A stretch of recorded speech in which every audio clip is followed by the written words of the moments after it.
Pemirsa, Presiden Prabowo Subianto berharap Indonesia mempercepat pencapaian target net zero emission.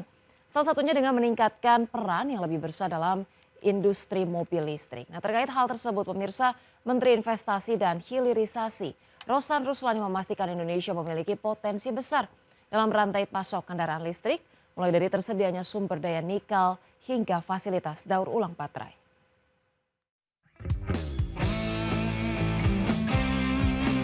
Presiden Prabowo Subianto menginginkan Indonesia mempercepat pencapaian target net zero emission yang salah satunya dengan meningkatkan peran yang lebih besar dalam industri mobil listrik.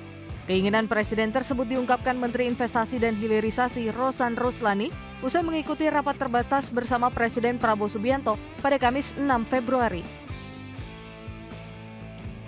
Adapun terkait keinginan Presiden yang berharap Indonesia memiliki peran lebih besar di industri kendaraan listrik, Rosan memastikan saat ini Indonesia memiliki potensi besar dalam rantai pasok kendaraan listrik, terutama karena sumber daya nikel dan fasilitas daur ulang baterai yang sudah tersedia. Tadi kita bicara, ya kita kan potensi dari nikelnya segala macam, baterainya sampai baterai itu udah ada, recycle baterainya udah ada. Nah, tapi mobilnya kan kita belum ada nih, mobil untuk mobil listriknya. Sedangkan kita kan sudah committed untuk net zero emission di 2060. Nah, malah keinginan dari Bapak Presiden bisa lebih cepat. Nah, jadi sedangkan produksi mobil di kita kan sekitar 1,2 juta per tahun dan berkembang dan diharapkan di tahun 2030 tadi disampaikan sampai 2,5 juta. Ya intinya masa kita hanya tidak bisa berperan lebih besar dari itu.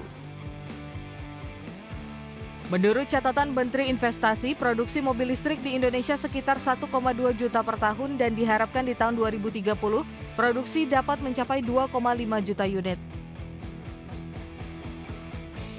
Meski demikian, Menteri Investasi menilai pengembangan manufaktur mobil listrik di dalam negeri masih perlu terus diperkuat, apalagi pemerintah juga menginginkan Indonesia memiliki peran yang lebih besar dalam industri mobil listrik. Jakarta, Tim Liputan IDX Channel. Iya, pemirsa, seiring harapan Presiden Prabowo Subianto agar Indonesia dapat mencapai net zero emission lebih cepat, pemerintah pun berkomitmen untuk terus mengembangkan industri kendaraan listrik demi mencapai target net zero emission. Pemirsa, selain memastikan potensi Indonesia dalam rantai pasok kendaraan listrik, Menteri Investasi dan Hilirisasi Rosan Ruslani juga mengatakan bahwa pemerintah menargetkan produksi mobil listrik tanah air mencapai 2,5 juta unit hingga 2030. Di mana pemirsa saat ini produksi mobil listrik baru mencapai 1,2 juta unit. Kementerian Investasi pun menyatakan tengah melakukan pengkajian agar mampu memenuhi target produksi mobil listrik sebanyak 2,5 juta unit. Adapun saat ini sudah ada sejumlah pabrik yang memproduksi mobil listrik di tanah air, yaitu Hyundai, kemudian BYD, serta Wuling, serta pabrik mobil dalam negeri yakni Maung, kemudian yang juga diharapkan dapat semakin dikembangkan. Selain mendorong sisi produksi kendaraan listrik, pemirsa, pemerintah juga telah memiliki sejumlah insentif bagi masyarakat demi mendorong adopsi kendaraan listrik yang lebih masif. Di antaranya insentif pajak pertambahan nilai ditanggung pemerintah atau PPNDTP. Pajak pertambahan nilai barang mewah ditanggung pemerintah, insentif PPNBM DTP kendaraan bermotor hybrid, dan pemberian insentif pembebasan bea masuk kendaraan listrik CBU. Adanya berbagai insentif tersebut dianggap mampu merubah preferensi konsumen dan juga lanskap industri dalam negeri. Selanjutnya pemirsa, selain elektrifikasi, upaya pencapaian net zero emission juga dilakukan melalui pengembangan berbagai energi baru terbarukan. Lantas seperti apa upaya pengembangan EBT sejauh ini? Berikut kami hadirkan informasinya.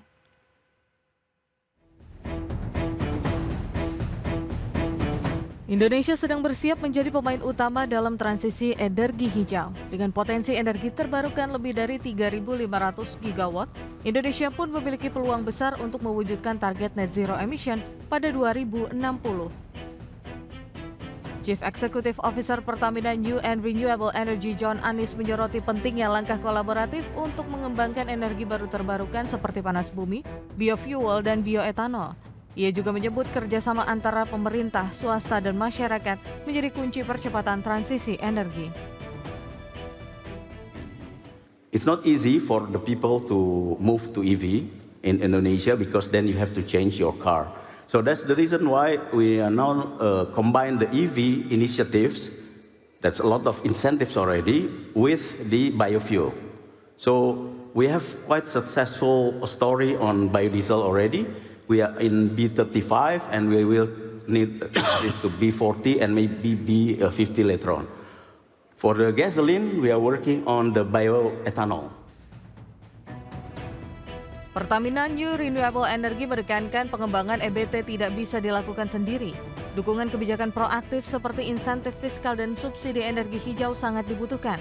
Selain itu, kerjasama internasional, investasi melalui Green Bonds, dan kemitraan publik dengan swasta mampu mendukung pembiayaan proyek energi hijau secara berkelanjutan.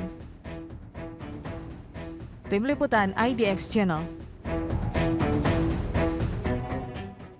Pemirsa, upaya menuju net zero emission tidak hanya bergantung pada kebijakan pemerintah, tetapi juga membutuhkan partisipasi dari berbagai sektor, termasuk sektor industri dan juga bisnis. Ya, pemirsa, dari sisi pemerintah memiliki peran dalam merancang regulasi dan kebijakan yang mendukung transisi ke energi bersih. Pemerintah dalam hal ini memiliki peran kunci dalam menciptakan kerangka regulasi yang mendukung pengurangan emisi, di mana langkah penting yang bisa diambil antara lain penerapan standar emisi, menetapkan batas maksimum emisi untuk sektor industri, transportasi, dan energi. Kemudian pemerintah dapat memberikan insentif pajak dan subsidi bagi perusahaan yang berinvestasi pada teknologi bersih, serta subsidi untuk penggunaan energi terbarukan. Selain itu, pemirsa, sinergi antara kementerian, pemerintah daerah, dan lembaga terkait juga dibutuhkan untuk memastikan kebijakan berjalan konsisten di semua tingkat pemerintahan. Sementara itu, pemirsa, dari sisi industri atau bisnis diharapkan dapat berinovasi dengan teknologi ramah lingkungan. Penerapan strategi bisnis yang berfokus pada pengurangan jejak karbon dapat dilakukan, misalnya dengan menggunakan dan mengedukasi energi terbarukan di fasilitas produksi. Dan di saat yang sama, pemirsa, pelaku industri atau bisnis diharapkan dapat mengkomunikasikan usaha pengurangan emisi kepada publik secara transparan dan menyeluruh. Selanjutnya, pemirsa, upaya pencapaian net zero emission tak hanya membutuhkan sekedar komitmen, namun juga pembiayaan atau investasi yang tidak sedikit. Bahkan Bappenas menyebut investasi yang dibutuhkan mencapai 794 triliun rupiah per tahunnya. Dan untuk mengetahui lebih jelas mengenai hal tersebut, berikut kita simak informasinya.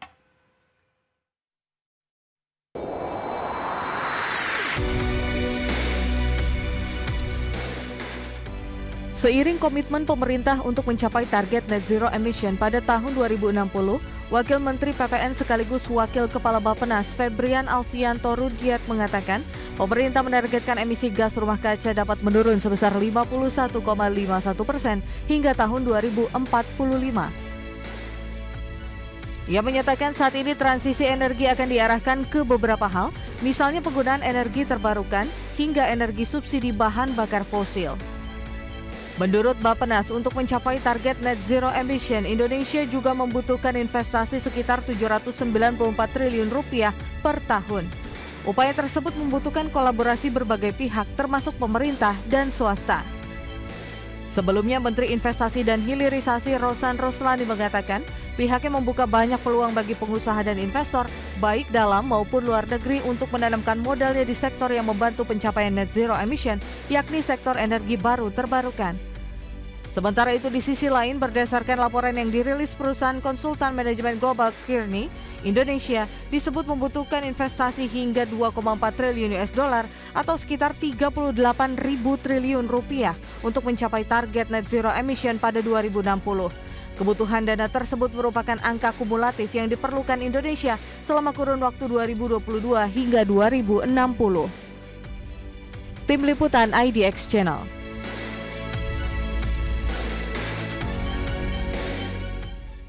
Ya, pemirsa, berdasarkan laporan yang dirilis perusahaan konsultan manajemen global Kearney, Indonesia membutuhkan investasi hingga 2,4 triliun US dollar atau sekitar 38.000 triliun rupiah untuk mencapai target net zero emission pada tahun 2060.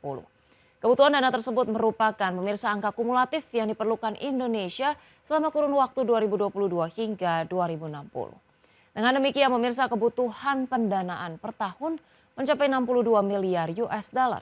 Adapun sektor energi menjadi sektor yang membutuhkan investasi terbesar, Direktur Utama Kirni Indonesia, Shirley Santoso mengemukakan pemirsa kebutuhan investasi untuk pengurangan emisi sektor energi mencapai 1,43 triliun US dollar sampai dengan sekitar 2060.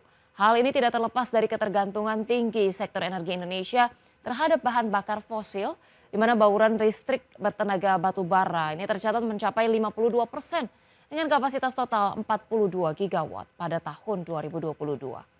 Sedangkan pemirsa energi berbahan bakar minyak dan gas di level 33% dan bauran energi terbarukan hanya 15%. Investasi dalam transisi energi pun bisa dimanfaatkan Indonesia untuk meningkatkan efisiensi energi, mempercepat penerapan energi terbarukan yang mencakup solusi hibrida dan memanfaatkan teknologi carbon capture storage untuk menghilangkan emisi karbon. Kemudian secara keseluruhan pemirsa Kirni menyebutkan pencapaian target net zero emission Indonesia memerlukan perencanaan yang efektif dan pelaksanaan yang ketat terutama untuk mempercepat transisi dan memastikan hasil yang adil dan juga inklusif. Dan kita harapkan pemirsa target menuju net zero emission di tahun 2060 akan segera terwujud dari seluruh ekosistem, baik itu mendorong bagaimana kemudian ekosistem EV dipercepat, baik juga energi baru terbarukan, kita harapkan targetnya segera terpenuhi.